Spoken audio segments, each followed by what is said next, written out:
आजच्या व्हिडिओचा विषय असा आहे की बऱ्याच जणांना वाटतं की मी टीचर नाही आहे. तर बेसिकली सांगायचं असं झालंच तर मी कधी टीचर होईन असं मला वाटलं पण नव्हतं, कारण की माझे आजोबा स्वतः हेडमास्टर होते. त्यांच्या काळचे ते खूप स्ट्रिक्ट टीचर होते. तर आमच्या घरात असं झालं की त्यांच्यानंतर एक पूर्ण जनरेशनमध्ये कोणी टीचर झालेलं नाही.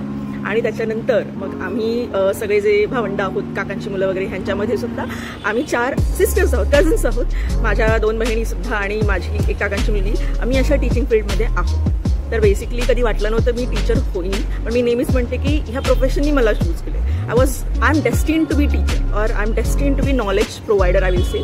कारण की तसं म्हटलं तर मी बोलले ना, मी कधीच टीचर व्हायचा विचार नव्हता केला. कारण की लहानपणापासून मला काय आवडायचं तर मला आपलं झाडं लावायला म्हणा किंवा हॉर्टिकल्चर, ॲग्रिकल्चर ह्याच्यामध्ये माझा इंटरेस्ट होता. पण झालं असं की ज्या वेळेला काकांच्या मुलांनी सजेस्ट केलं की नाही, कम्प्युटर सायन्स सध्या चालली होती आणि आम्ही आमच्या प्रायव्हेट हायस्कूलची फर्स्ट कम्प्युटर सायन्सची बॅच, तर मग आम्ही कम्प्युटर सायन्स घेतला. कम्प्युटर सायन्समध्ये एज्युकेशन कंप्लीट केलं. पण त्याच्यानंतर काही सिच्युएशन्स अशा आल्या की माझ्यासमोर टीचिंग फील्ड आली आणि मी टीचर झाले. पण त्याच्यानंतर हळूहळू मला समजलं की हां, ही ती फील्ड आहे की ज्याच्यामध्ये मी जास्त एक्सप्लोअर करू शकते किंवा मी स्वतःला जास्त चांगल्या पद्धतीने मी स्वतःला प्रेझेंट करू शकते. आणि अशा पद्धतीने मी फायनली टीचिंग ही फील्ड चूज केली. पण मी बोलेन की मी स्वतः फक्त घडले नाही, माझ्या स्टुडंट्सनी सुद्धा मला घडवलं, माझ्या कलिग्सनी सुद्धा मला तेवढंच घडवलेलं आहे. मी ज्या ज्या इन्स्टिट्यूट्समध्ये काम केलं तिथून सुद्धा मी नॉलेज गेन करूनच पुढे गेलेली आहे.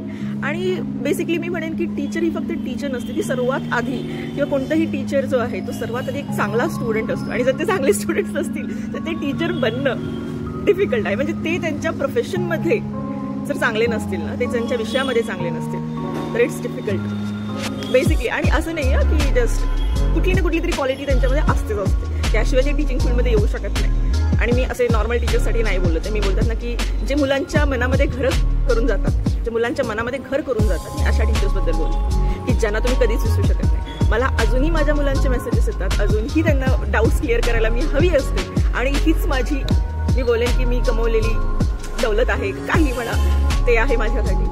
आणि प्लस असं आहे की अजूनही मला भेटल्यावरती ते बोलतात की टीचर आम्ही तुमचे लेक्चर्स मिस करतो. खूप छान वाटतं ऐकून ते. आणि म्हणजे बोलतात ना की हां, आपण काहीतरी कमवलं आहे. धन्यवाद.